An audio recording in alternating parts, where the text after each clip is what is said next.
आपल्या सर्वांचे स्वागत आहे MM मराठी न्यूजवर।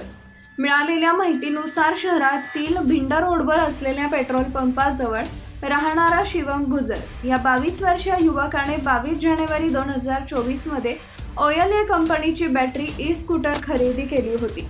या गाडीसाठी त्याने कंपनीच्या शोरूमला 50,000 रुपयांचा डाऊन पेमेंट केलं होतं।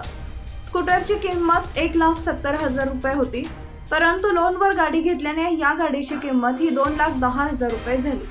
तरुणाला सांगितलं की तो गॅरेज चालवतो आणि त्यानं स्कूटर ही ओलाकडून EMI वर खरेदी केली होती, मात्र ही गाडी घेतल्यापासून वारंवार दुरुस्त होत होती।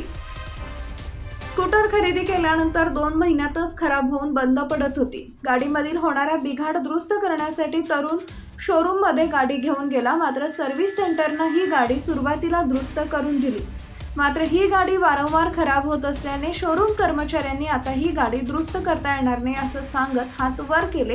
त्यामुळे तरुण संतापला व त्यानं गाडी फोडली। याबाबत शिवमने शोरूमच्या अधिकाऱ्यांकडे तक्रार केली, मात्र त्याच्यावर कोणतीही कारवाई झाली नाही।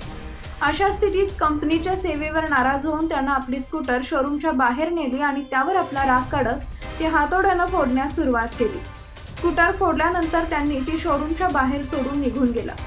या प्रकरणी पोलिसांचं म्हणणं आहे की आतापर्यंत कुणीही पोलीस ठाण्यात तक्रार करण्यासाठी आले नाही।